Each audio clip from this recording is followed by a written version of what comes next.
کے بارے میں اللہ نے مجھ پر عتاب فرمایا ہے۔ اب اس میں یہ تعویل کرنا کہ یہ حضور کے مقام تو یہ ہو ہی نہیں سکتا، انہونی بات ہے، ادھر سے ادھر سے، قطعاً کوئی ضرورت نہیں۔ یہ رسول بھی بشر ہوتا ہے، بشر ہونے کے علاوہ میں نے آپ کو بتایا ہے یہ دعوت کا تقاضا ہے۔ اب جو یہ ہمارے اس وقت جو ساتھی تھے، غریب جو حضور کے ساتھی تھے، اور جو جن کو پیٹا جا رہا تھا، مارا جا رہا تھا، جو مزدور تھے، جو وہاں کے غلام تھے، ظاہر بات ہے کوئی صاحب حیثیت کوئی شخص ایمان لے آتا تو ان کی تکالیف میں کمی ہوتی، انہیں ایک طرح کی سپورٹ ملتی۔ اس لیے جہاں تک نیت کا معاملہ وہ بالکل ٹھیک تھا۔ البتہ یہ کہ کسی وقت ایسا ہوتا ہے کہ نیک نیتی کے ساتھ بے نیکی کا جذبہ بھی ایک حد اعتدال سے تجاوز کر جاتا ہے، اور یہ قاعدہ ہے کہ حسنات الابرار سیئات المقربین، یہ درجات کی بات ہے۔ یہ بات عام آدمی کرتا کوئی بات نہیں تھی، یہ بات محمد سے سرزد ہوئی صلی اللہ علیہ وسلم۔ تو اللہ تعالیٰ اپنے بڑے بندوں کی جو ہے چھوٹی خطاؤں کے اوپر بھی ایسا انداز اختیار کرتے ہیں کہ جیسے ان سے بہت بڑی خطا ہو گئی ہے۔ تو یہ ہے سارے مسائل سامنے ہو تو پھر کوئی ضرورت کسی تعویل کی نہیں۔ عبس وتولی، اب بار بار جو انہوں نے متوجہ کیا ہوگا تو حضور کا کہ چہرے پر کچھ تھوڑی سی ناگواری سے شکنیں پڑ گئیں، اور آپ نے ان کی طرف خطاب نہیں کیا، پھر موڑ میری طرف دیکھیے، وہ دیکھ کر پھر یہ ماتھے پر شکنیں لے کر آپ نے پھر منہ موڑ لیا۔ ان جاءہ الاعمی، اس بات پر کہ اس کے پاس ایک نابینا آیا۔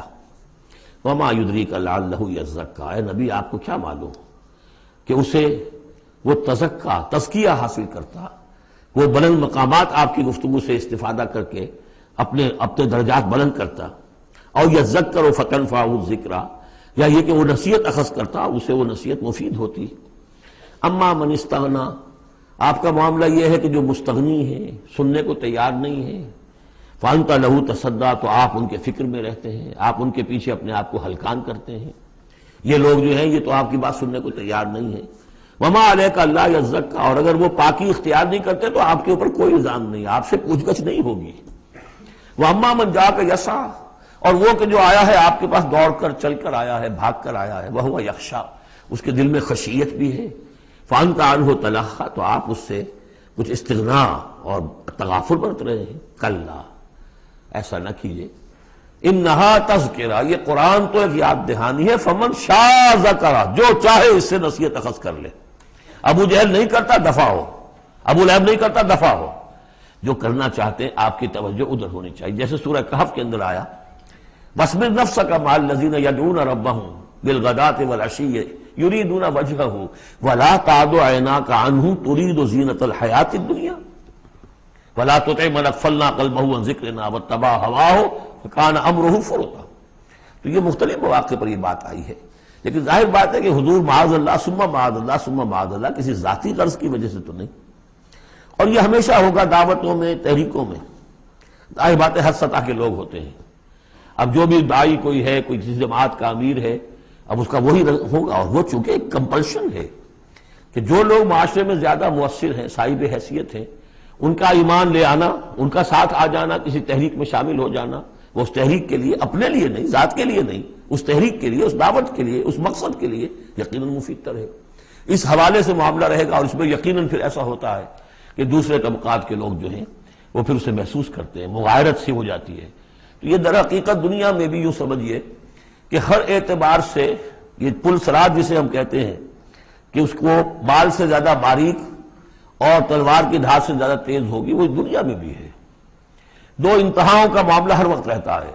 کوئی شخص جو ہے وہ اپنی خودداری، عزت نفس کی وجہ سے ایک رویہ اختیار کرتا، دوسرا سمجھتا ہے متکبر ہے۔ یہ ایک شخص ہے جو کسی کے ساتھ ملائمت سے پیش آتا ہے، دوسرا سمجھتا ہے میری خوشامد کر رہا ہے، چاپلوسی کر رہا ہے۔ تو ان دونوں چیزوں کے اندر تکبر اور خودداری، بس یوں سمجھیے کہ قدم فاصلہ دارن، بلکہ قدم بھی بڑی شے ہے، وہ باریک بال ہی ہے درمیان میں کہ خودداری کسے کہتے ہیں، تکبر کسے کہتے ہیں۔ تو اس میں یہ ہے کہ ہر معاملے کے اندر کوشش ہونی چاہیے درمیانی راستے کی، جتنی بھی انسان کر سکے۔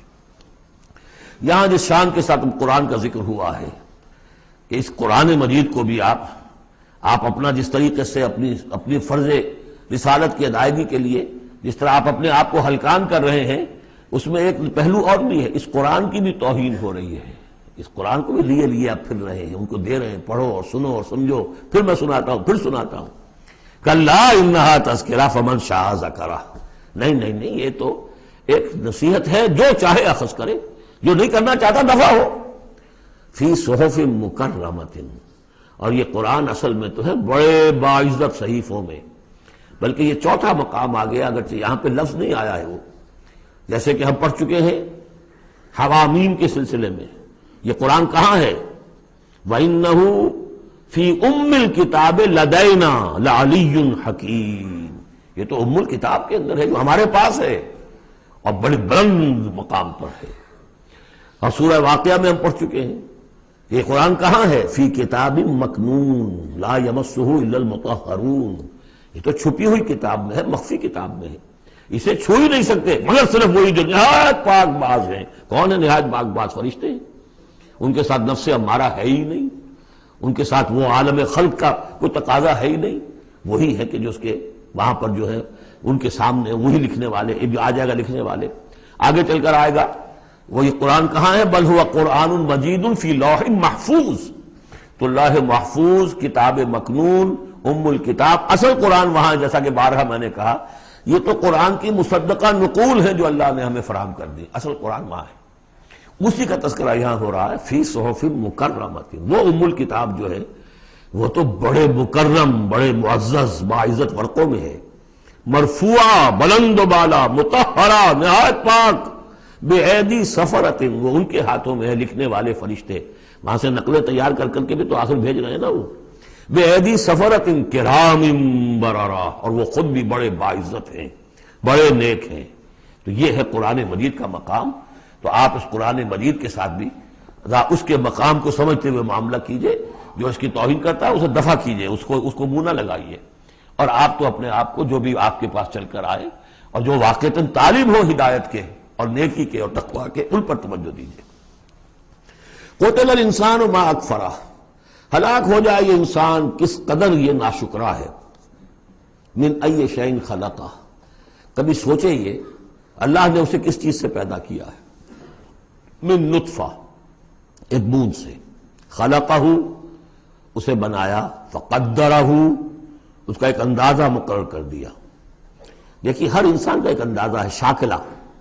آج ہم سمجھتے ہیں جینز ہیں، ہر شخص کو جو جینز ملے ہیں اسی کے حساب سے اس کا شاکلہ وجود میں آئے گا. یا تو اس کو جو جینز مل رہا ہے ماں سے اور باپ سے، اور یا پھر یہ ہے کہ جس ماحول میں اللہ نے اس کو پیدا کیا اس سے اس کا ایک شاکلہ وجود میں آتا ہے. تو فرمایا کہ اس کا پھر ایک اندازہ بھی ہم نے مقرر کر دیا. ثم السبیل یسرہ، پھر ہم نے آسان کر دیا اس پر راستہ. اس میں یہ بھی ہے معنی لیے گئے ہیں کہ ماں کے پیٹ سے اب کس قدر یہ مرحلہ سخت ہے، اس کا وہ راستہ جو اس کا نکلنے کا ہے کس قدر سخت ہے، کس قدر انسان کے لیے واقعتاً ایک عجوبہ ہے. تو اس کو وہ راستہ اس کے لیے آسان کر دیا. لیکن یہ کہ پوری زندگی کا راستہ بھی ہے. ثم اماتہ فاقبرہ، پھر اس پر موت وارد کی اور پھر اسے قبر میں داخل کر دیا. ثم اذا شاء انشرہ، پھر جب چاہے گا اسے اٹھا لے گا. اب اس میں جو اصل ہے ردم کو دیکھیے، جب نے یہ کیا پھر یہ کیا پھر یہ کیا پھر یہ کیا پھر، تو کیا یہی مشکل ہے کہ دوبارہ اٹھا نہیں سکتا؟ قتل الانسان ما اکفرہ من ای شیء خلقہ، من نطفہ خلقہ فقدرہ ثم السبیل یسرہ ثم اماتہ فاقبرہ ثم اذا شاء انشرہ کلا لما یقض ما امرہ. کوئی نہیں، لیکن اس نے تاحال وہ بات پوری نہیں کی جس کا کہ اسے حکم دیا گیا تھا. فَلْيَنظُرِ الْإِنسَانُ إِلَىٰ طَعَامِهِ، تو ابھی اگر کوئی شک ہے تو ذرا انسان غور کرے اسے کس طرح پیدا کیا تھا، اب اس کے لیے غذا کہاں کہاں سے اللہ دے رہا ہے، اس کا پیدا کرنے والا. فَلْيَنظُرِ الْإِنسَانُ إِلَىٰ طَعَامِهِ، وہ ذرا اپنے کھانے کو دیکھو، غذا کو دیکھے. أَنَّا صَبَبْنَا الْمَاءَ صَبًّا، ہم نے آسمان سے بارش برسایا جیسے کہ برسایا جاتا ہے، پانی برسایا. ثُمَّ شَقَقْنَا الْأَرْضَ شَقًّا، پھر ہم نے زمین کو پھاڑا جیسے کہ وہ پھٹتی ہے، اس میں سے وہ پھر کونپلیں نکلی ہیں. فَأَنبَتْنَا فِيهَا حَبًّا، ہم نے اگا دیے اس میں اناج. وَعِنَبًا وَقَضْبًا، اور اس میں انگور بھی اور مختلف ترکاریاں بھی، ککڑیاں وغیرہ. وَزَيْتُونًا، اور زیتون، وَنَخْلًا، اور کھجوریں. وَحَدَائِقَ غُلْبًا، اور بڑے گھنے اور گنجان باغ. وَفَاكِهَةً، اور میوے. وَأَبًّا، اور چارہ تمہارے جانوروں کے لیے. مَتَاعًا لَكُمْ وَلِأَنْعَامِكُمْ، یہ تمہاری ضروریات کی بہم رسانی ہے، تمہارے لیے بھی اور تمہارے چوپایوں کے لیے بھی. اس قدر یہ مضامین جو ہے مل رہے ہیں سورہ نازعات کے.